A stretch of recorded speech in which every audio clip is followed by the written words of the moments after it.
It wasn't easy dating the number 2 pro hero. Not because Hawks was difficult. If anything, he made things feel easy, natural, even exhilarating. But for you, the insecurity had been starting to settle. You weren't like the people on the magazine covers or the ones who appeared beside Hawk at charity galas. You didn't have the sharp jawline or the toned figure or the airbrush perfection. You were soft, round in places that others weren't. And even though he never once, ever made you feel less, your mind was a battlefield of comparisons. You adjusted your shirt again in the mirror. It clung to your sides in a way you didn't like, and your stomach looked more prominent than usual. You took the fabric down, sighing. "You okay in there?" Hawks caught up from the other room. His voice was lazy and smooth like always, but beneath the casual tone there was curiosity and concern. You stared at your reflection for a moment, longer than you really needed to, then forced out a smile and stepped out. "Yeah, ready." He was sprawled on the couch, wings half open beside him, red feathers catching a golden light through the blinds. His eyes flickered up to you instantly, and a grin stretched across his face. "Damn, you look good." You rolled your eyes and gave a dismissive little laugh, but your heart twisted. It didn't feel like you'd ever looked good. And not today. Maybe not ever. Hawks, Keigo to you, when you were alone, stood and patted over, ruffling his hair. As he stepped closer, his hand found yours and his fingers laced it like it was the most natural thing in the entire world. "You sure you're okay? You've been kind of quiet." You hesitated, your gaze dropping to the floor, and he noticed. Of course he did. Hawks never missed anything. "Talk to me," he said, his voice much softer now, almost vulnerable. "You know you can tell me anything, right?" You swallowed. I've been kind of off. I've been feeling kind of off. You corrected yourself. He tilted his head slightly. "Off like sick or off like..." You sighed and tugged your hand away to wrap around yourself. "No, not sick, just, I don't know, like insecure?" Hawks blinked, his expression shifted, concern knitting in his brows, but not in a pitying way. He didn't speak, letting the silence give you space. "I don't know," he continued, voice barely a whisper. "It's dumb. I see all those people you work with and those perfect bodies and their faces, and then there's me, and I'm not exactly what people expect when they think about Hawks. Dating someone, you know." His expression didn't change immediately. He took a deep breath through his nose, eyes still fixed on you. "You think I care about any of that stuff?" he asked, his voice calm but collected. "No," you admitted. "Not really, but it's hard not to think about it. You know, I don't fit in the mold. I'm not sleek or sculpted or whatever the hell people want. I'm like chubby, and some days I'm okay with it, but some days it kind of gets to me and it gets in my head." There. It was out in the open, and now your chest felt hollow and vulnerable. But Keigo stepped forward, carefully brushing a stray feather from your shoulder. "You think I love you because of how you would fit into a mold? Baby, that's not love, that's pure bullshit." You gave a dry chuckle, trying to hide how close you were to tearing up. "I love you," he said plainly, like it was just a pure fact. "Not some of you, not a version of you, but you." Your eyes met his, and you saw it there, that raw sincerity. The same look he gave you when he watched you sleep on a late Sunday, and you rambled on about your hyperfixations. When you nervously admitted that you cried at dog commercials. He didn't love you in the way that you thought he did.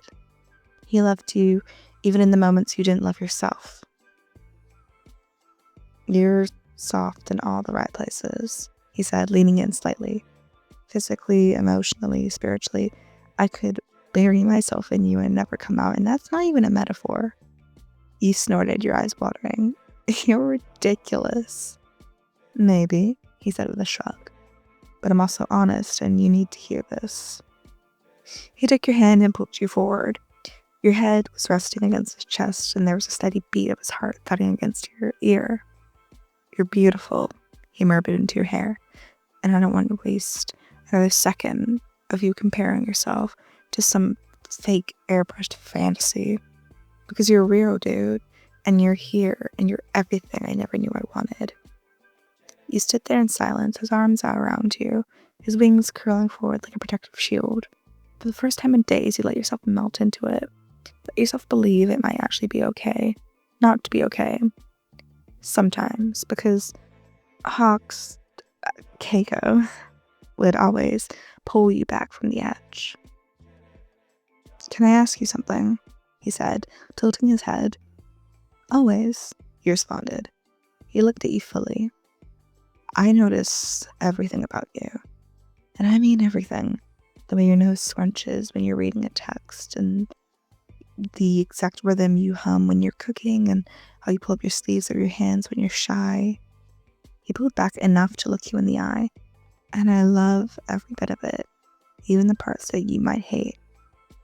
Your lips trembled, and before you could reply, he pressed a soft kiss to your forehead. You don't ever gotta shrink yourself for the world, baby. Let them grow around you instead. And somehow that did it.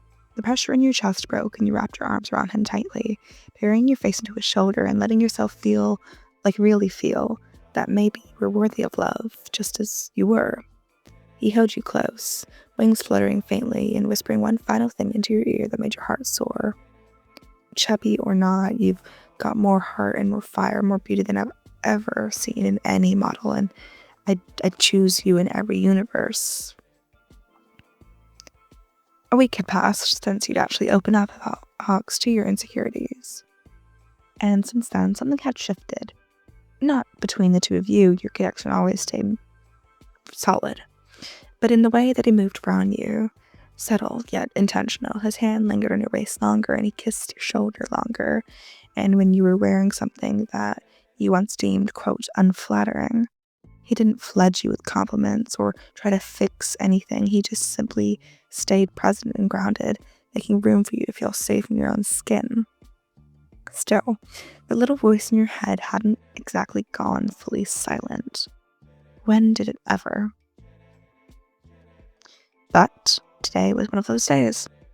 You sat curled on the couch, oversized hoodies swallowing you whole, watching as the rain streaked down the windows. You'd canceled plans again. A museum exhibit Keiko wanted to see. Something about ancient wings across mythology, or something silly.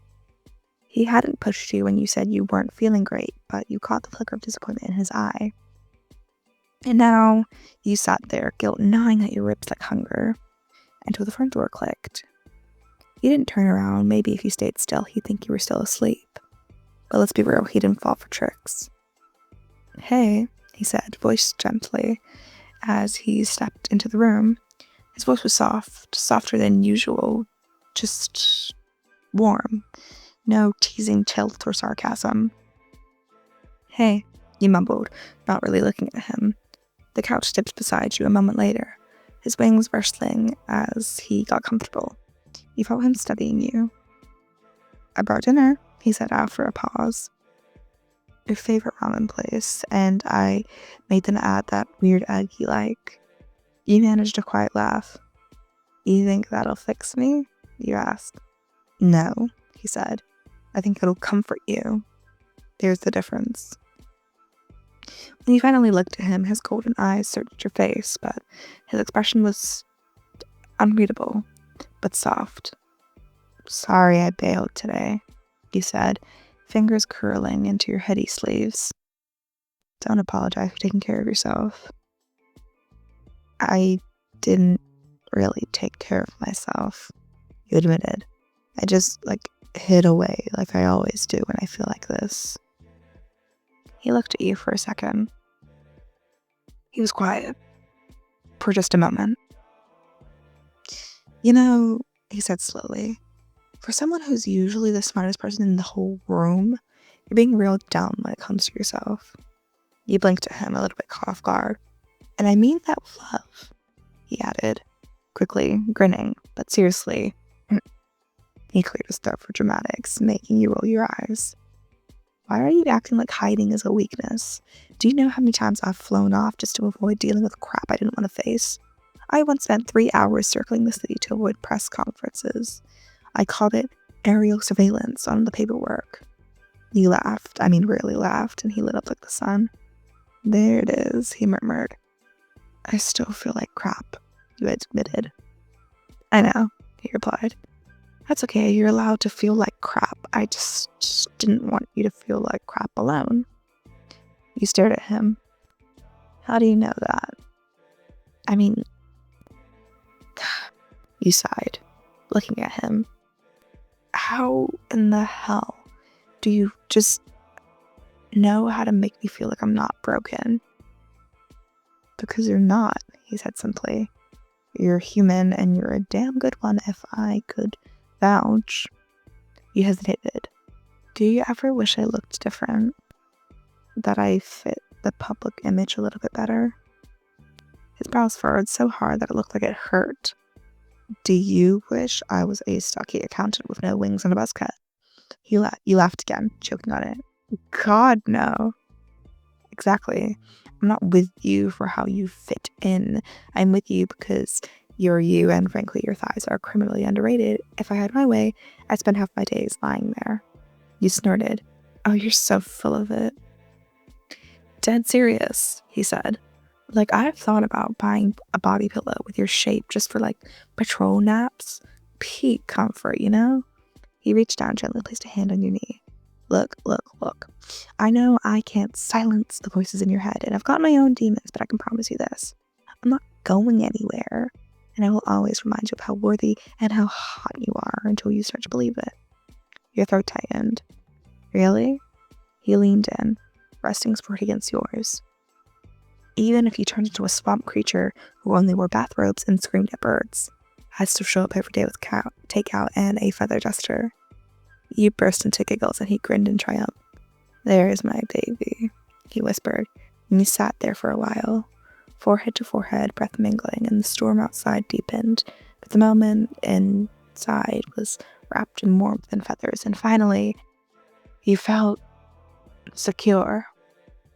Like you could turn into anything, you could lose weight, you could gain weight, and he would still love you, all the same. And maybe that was enough.